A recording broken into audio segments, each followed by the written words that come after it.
नमस्कार, जी मीडिया में आपका स्वागत है। मैं हूं दिनेश शर्मा, डायरेक्ट विद दिनेश में।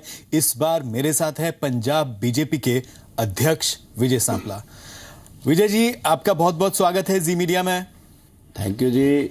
आपके माध्यम से सभी श्रोताओं को मेरी तरफ से भी नमस्कार। जी विजय जी, चुनाव अभी होने बाकी है, आपने उम्मीदवारों की घोषणा अभी तक की नहीं है, लेकिन विजय जी ने जो है विजय रथ पहले ही निकाल दिया, तो ये क्या कॉन्फिडेंस है या ओवर कॉन्फिडेंस है? दिनेश जी, आपको शायद याद होगा, हम 6 महीने पहले भी मिले थे, तब भी मैंने कहा था जी कि मैं बहुत कॉन्फिडेंस के साथ कह रहा हूं जी कि सरकार तीसरी बार हमारी बनेगी और हम हैट्रिक बनाएंगे जी। और शायद उस वक्त मैंने ये भी कहा था कि मेरी आज बात को शायद आप सहमत ना हो जी, मगर भविष्य में आपको ये करके दिखाएंगे।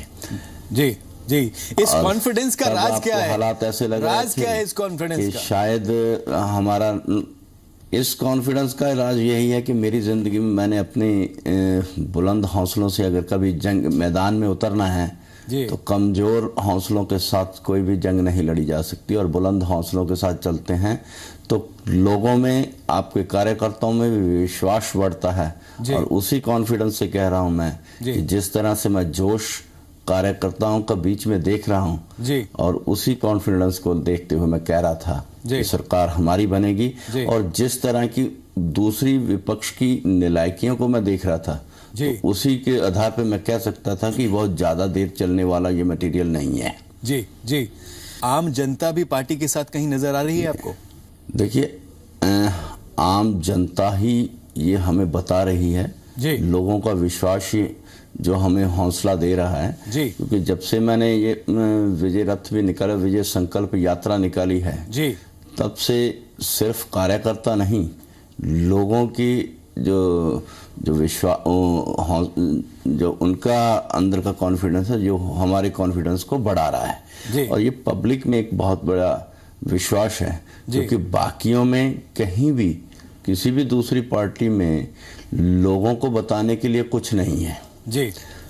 चाहे हम कांग्रेस की बात करें और चाहे आम आदमी पार्टी की बात करें, दोनों के पास किसी तरह से भी लोगों को विश्वास दिलाने के लिए कुछ भी नहीं है। चाहे अगर कांग्रेस की बात करें,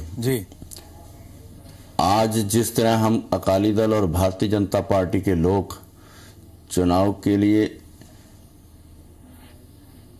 अपने सड़कों पे आए हैं, लोगों के बीच में अपना विश्वास जताने के लिए लोगों के बीच में खड़े हैं, वहीं कांग्रेस की लीडरशिप हमें कहीं नजर नहीं आ रही। और वो अपनी वही विलासता की जो उनकी एक छवि है, उसी छवि के बीच में अपने आप को उन्होंने मस्त रखा हुआ है। और 1.5 महीने से अगर उनका दावेदार हो जो सीएम का, वो आज ही जनता की चिंता किए बगैर आज विलासता की जिंदगी में दिल्ली में गुजार रहा हो, और तब हम कह सकते हैं कि उनके पास उनका आज ही विश्वास नहीं है, तो कल वो लोगों के किस तरह से लोगों को बीच में जाएंगे जब आज उनकी अपनी जरूरत होगी।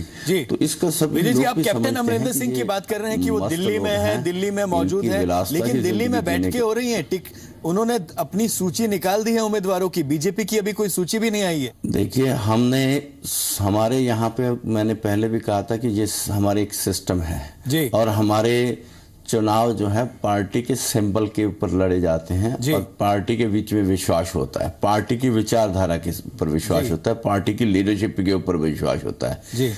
अब उनके पास कौन सी विचारधारा, टिकटें उनकी अनाउंस हो गई हैं, तो ऐसी कौन सी चीज थी कि जो आज उनको पंजाब में आने नहीं दे रही? और वो सब जानते हैं कि वही उनकी जो अपने विदेशी उनके मित्र हैं, 1.5 महीने से वो दिल्ली में डेरा डाले बैठे हैं, और कैप्टन जी उनके साथ मस्त हैं, और उनको आज पंजाब की चिंता नहीं है, आज अपने कार्यकर्ताओं की चिंता नहीं है। कुछ सीटें और हैं जिसकी घोषणा होनी है, लेकिन बीजेपी कब अपने उम्मीदवारों की घोषणा करेगी? सांपला जी, कब तक आपकी सूची आ जाएगी? देखिए, हमने जो एक सिस्टम से चलता है, क्योंकि जी हमने अपना जो पैनल जो पंजाब की कमेटी ने बैठ के तय करना होता है, वो तय करके हमने तय कर लिया, और केंद्र जब भी हमें बुलाएगा और तब हम ये अपनी, क्योंकि उन्होंने बाकी जगह की भी सारी लिस्ट, जब तक वो पार्लियामेंट्री बोर्ड बैठेगा उसके बीच में हमें बुलाएंगे, तब वो पैनल जो है हम उनको दे देंगे और उसके बाद कभी भी घोषणा कर सकते हैं जी। हमारी तरफ से पूरी तरह तैयार है जी। सांपला जी, बीजेपी जो है 23 सीटों पे पंजाब में विधानसभा चुनाव लड़ रही है, लेकिन 23 सीटों पे भी ऐसा लग रहा है कि गठजोड़ में जो है कहीं ना कहीं कई सीटों पर जो है टकरार है। जैसे बटाला की बात करें, सुजानपुर की बात करें, होशियारपुर की बात करें, फिरोजपुर की बात करें, क्यों है ये टकराव? नहीं, ऐसा कहीं नहीं है जी। कहीं भी अगर आप बीजेपी अकाली दल में ऐसा कुछ नहीं है जी। मगर अगर आप कहेंगे विद इन द पार्टी कहेंगे तो हम ये कह सकते हैं, मैंने जब जितनी बार भी आपके साथ मुलाकात हुई तो मैंने यही कहा है कि हमारे बीच में जो मतभेद हो सकते हैं, मतभेद पति पत्नी भाई भाई में भी हो सकते हैं, मगर मनभेद नहीं है, ऐसा हम कॉन्फिडेंस से कह सकते हैं। और आज किसी की इच्छा शक्ति है कि कहीं वो चुनाव लड़ने की इच्छा शक्ति बहुत सारे लोगों की हो सकती है, मगर आपने देखा होगा कि कभी भी जब भी चुनाव की घोषणा हो जाती, कैंडिडेट की घोषणा हो जाती है और सभी के सब वो पार्टी का सिंबल और पार्टी की विचारधारा से काम करते हैं और कमल हर के हाथ में होता है। कोई भी व्यक्ति पार्टी की विचारधारा से अलग नहीं होता। जी जी। तो आप कह रहे हैं कि बिल्कुल एकदम सहमति है दोनों में, शिरोमणि अकाली दल बीजेपी गठजोड़ की बात अगर की जाए तो एकदम साथ है और एकदम साथ जो है मिलकर जो है चुनाव लड़ेंगे, जो भी मतभेद है उनको दूर कर लिया जाएगा। बिल्कुल एक साथ हैं, सिर्फ साथ ही नहीं, मजबूती के एक साथ एक दूसरे के साथ हैं जी। ये कहा जाए जो सर्वे हाल ही में जो सर्वे आए, पहले एक सर्वे आया जिसमें कांग्रेस की सरकार बन रही है, एक फिर हाल ही में एक और सर्वे आया जिसमें शिरोमणि अकाली दल बीजेपी गठजोड़ की सरकार बन रही है। आपको क्या लगता है कितनी सीटें जो हैं बीजेपी और शिरोमणि अकाली दल को आगामी विधानसभा चुनाव में मिलेगी? देखिए, मैं सर्वे के ऊपर ज़्यादा बहुत डिपेंड नहीं करता, मगर लोगों के बीच में जिस तरह से हम जा रहे हैं और लोगों का मन की बात जहां तक आ रही है, मैं ये कह सकता हूं कि फिर कह सकता हूं कॉन्फिडेंस के साथ कह सकता हूं कि आने वाली सरकार पूर्ण बहुमत के साथ हमारी आएगी। और कितनी सीटें आएंगी ये तो नहीं, मगर ये कह सकता हूं कि बहुत अच्छे मार्जिन से जीतकर हम तीसरी बार लगातार सरकार बनाएंगे। अगर गठजोड़ सरकार दोबारा वापसी होती है, तीसरी बार वापसी होती है, तो मुख्यमंत्री कौन होगा? प्रकाश सिंह बादल होंगे या सुखबीर सिंह बादल होंगे? कौन मुख्यमंत्री होगा? देखिए, ये तो सुखबीर सिंह बादल जी ने ही खुद कहा है कि अगर तीसरी बार जो मुख्यमंत्री होंगे वो सरदार प्रकाश सिंह बादल जी ही होंगे, क्योंकि उनके नेतृत्व, उनके कुशल नेतृत्व में अगर हम कहें कि पंजाब ने बहुत बुलंदियों के ऊपर विकास किया है। जी। सांपला जी, मुकाबला किससे? आपको क्या लगता है कि मुकाबला किससे है गठजोड़ का? कौन आपके सामने मजबूत विपक्ष जो है, एक तरह से कहा जाए, किसके साथ आप गठजोड़ का सीधा मुकाबला है? देखिए, किसके साथ सीधा मुकाबला है, और ये तो हम कह सकते हैं कि आज अगर विचारधाराओं और विकास के कारकों में देखें तो हमारे सामने कोई भी मुकाबले में नहीं है जी। मगर आपका सवाल जो होगा मेरे हिसाब से दूसरा और तीसरे नंबर की बात करेंगे आप। आम आदमी पार्टी की ना तो कोई विचारधारा है, ना ही उनका कुछ स्टैंड है, और इसलिए लोग उनको कहीं भी आने वाले समय में आप देखेंगे कि लोग उनके साथ नहीं रहेंगे और वो कहीं नजर नहीं आएगी जी। मगर अगर आप दूसरे तीसरे नंबर की बात करें और अंतर के साथ, मैं कहूँगा काफ़ी बड़े अंतर के साथ, हम जो है वो 80 और 20 के अंतर के साथ ही अगर कहेंगे तो कांग्रेस शायद दूसरे नंबर पे आए। तो आप कह रहे हैं कि मुकाबला जो है कांग्रेस से है, लेकिन कांग्रेस दूर है गठजोड़ से मुकाबले में? मैं इसलिए कह रहा हूं कि मुकाबला कांग्रेस से ही है क्योंकि वो पुरानी पार्टी है, नेशनल पार्टी है, जिसमें कोई शक नहीं है। मगर उनके लीडर जो हैं वो दिल्ली में बैठ के अपने वो पुराने मित्रों के साथ, वो भी जो हिंदुस्तान से नहीं पाकिस्तान से आते हैं, उनके साथ मस्त हैं।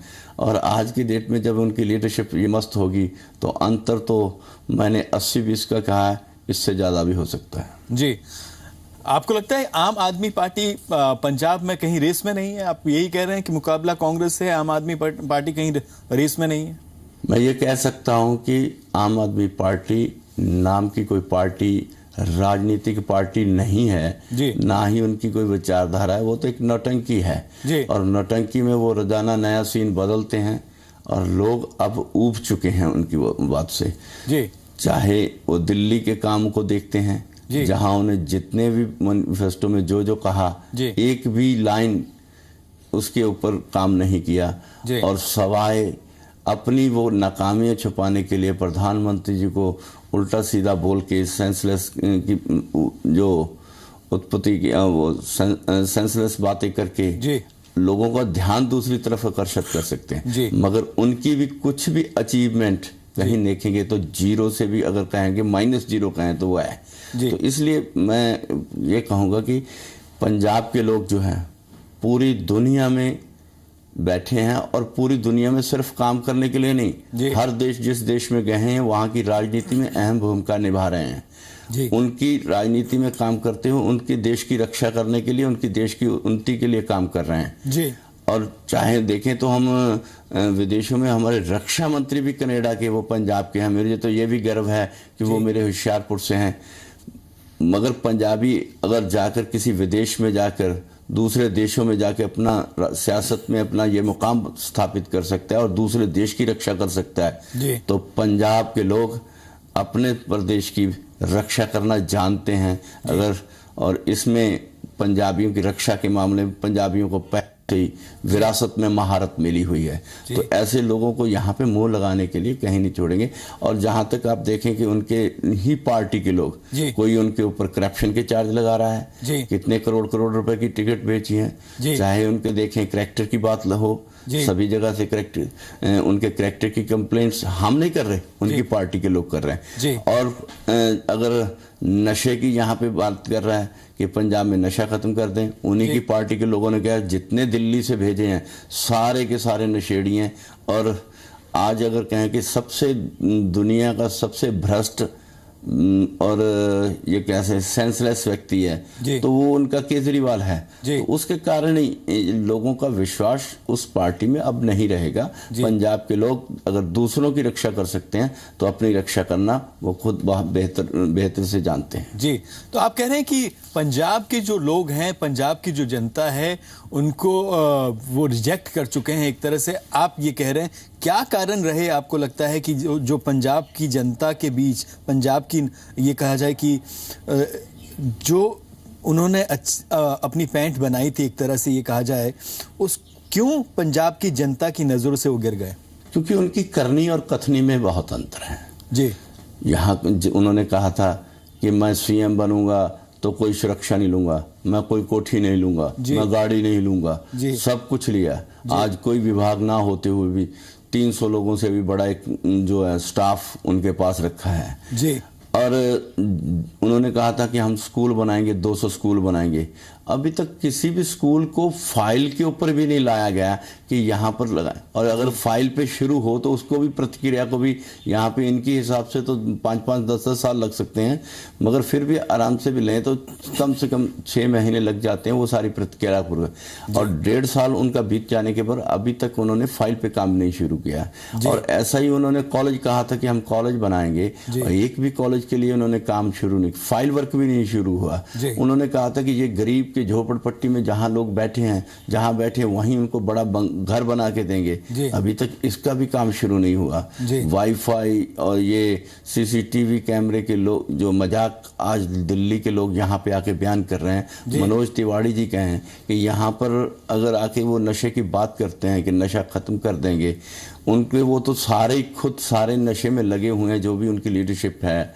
और यहाँ पे आके नशे का खत्म करने की बात करते हैं और दिल्ली में 450-500 ठेके और खोल दिए। यहाँ पर आके जैसे बात करते हैं 4 महीने में खत्म, और दिल्ली में कहते हैं कि महिलाओं को भी असुविधा ना हो ये दारू लेने के लिए, इसके लिए महिलाओं के लिए अलग से खोल दो। और ये कैसे खत्म करेंगे? हाँ, यहाँ पर इनकी लीडरशिप को देख के अगर केजरीवाल की वो पार्टियां शार्टियां देखें तो उसमें ये कह सकते हैं कि ये शराब को पी पी के ख़त्म कर देंगे, ऐसी पंजाब के लोगों की धारणा बन गई। इसीलिए उन्होंने ठेके बढ़ा दिए हैं। जी जी। तो कहीं भी अगर कहें तो उन्होंने विश्वास जीतने के लिए 1% भी कहीं काम नहीं किया। तो जब उन्होंने काम ही नहीं किया, लोगों का विश्वास ही नहीं जीत पाए, तो लोग उनको नकारेंगे तो सही ना। और भ्रष्टाचार की तरफ देखें तो सबसे ज्यादा भ्रष्ट अगर कोई है तो वो केजरीवाल है। जी जी। आप जो आरोप लगा रहे हैं, कोई तथ्य है, कोई करप्शन के चार्जेस हैं उनके खिलाफ?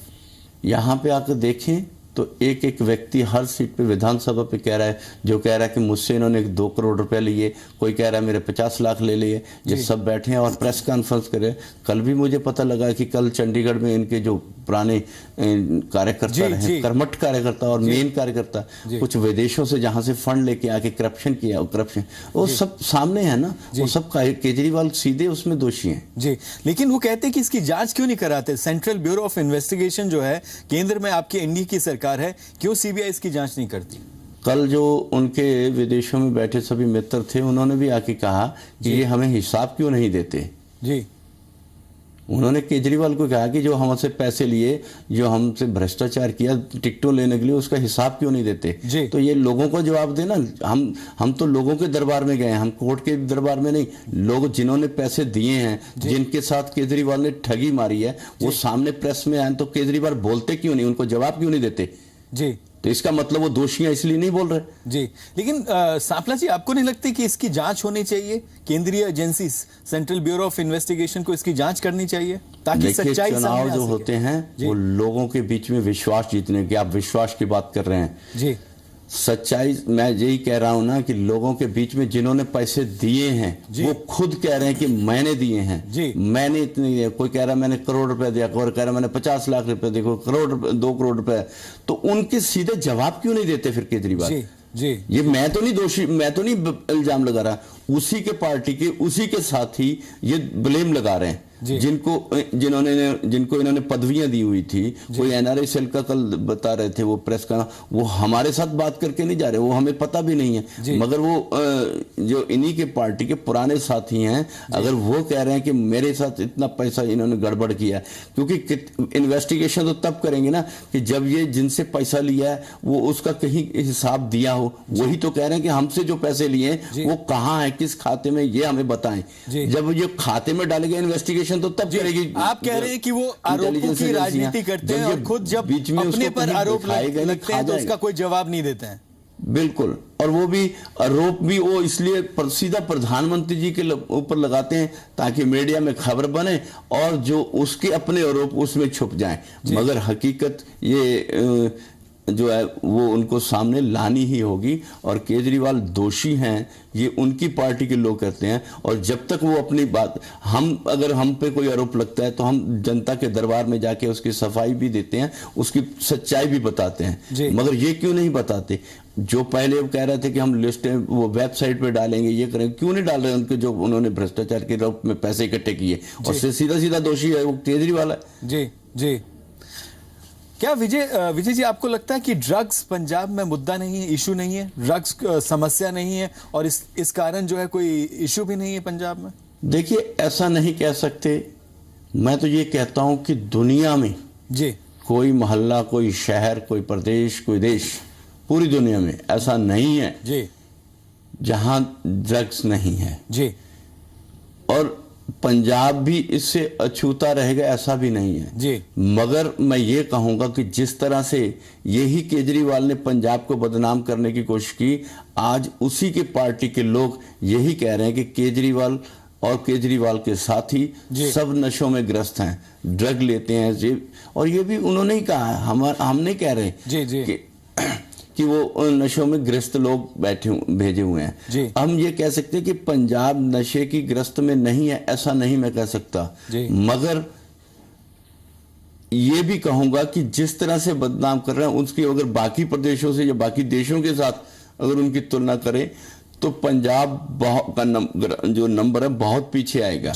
आज अगर देखें तो जहां जहां नशेड़ी बढ़े हैं, आपने भी देखा होगा, वो रेप पार्टियां जो होती हैं वो नशेड़ी लोग करते हैं, और जहां नशेड़ियों की गिनती ज्यादा होती है वहां पे रेप पार्टियां स्टार्ट होती हैं। आपने पंजाब में कभी भी रेप पार्टी नाम की चीज नहीं देखी होगी, मगर अगर वही अगर बात करें दिल्ली की या दूसरे मेट्रोपॉलिटन सिटीज की, तो उसमें वो आगे हैं। आज अगर ड्रग्स के कारण, क्योंकि इसको मैं केंद्र में मंत्री हूं और इसी विभाग से संबंधित में हूं और इस काम को मैं सीधे तौर पे देखता भी हूं, इसलिए मैं कह सकता हूं कि जो ग्राफ दिल्ली का है, अगर उसकी परसेंटेज के हिसाब से देखें तो दिल्ली पंजाब से नशेड़ियों में ज्यादा आगे है, और उसकी कारण सिर्फ और सिर्फ अगर देखें तो केजरीवाल है। जी, तो आप कह रहे हैं कि दिल्ली जो है नशे में पंजाब से कहीं ज्यादा आगे है? जी, और उसका कारण भी केजरीवाल है, क्योंकि उसने बजाय के ठीक करने के उसने और नशे ठेके खोल दिए।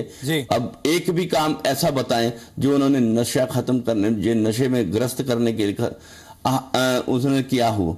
मुझे मालूम है कि हमने पंजाब में जब महिलाओं को नशा मुक्ति केंद्र और पुनर्वास केंद्र खोला था तो इसका उसने इशू बनाया। मैं तो गर्व से कह सकता हूं कि हमने तो किसी को ठीक लाइन पे और मुख्य धारा में लाने के लिए काम किया है। उन्होंने तो ठेके खोल के महिलाओं के लिए अलग से ठेके खोलकर उनको और इसमें इन्वॉल्व करके उनको और नशेड़ी बनाने के बीच में उन्होंने, सरकार ने सीधा सीधा प्रयास किया है। और इसीलिए मैं कहता हूं कि उसकी करनी और कथनी में अलग बहुत अंतर है, और वो पंजाब को आएगा तो पंजाब को भी उससे ज्यादा बड़ा नशेड़ी बनाएगा।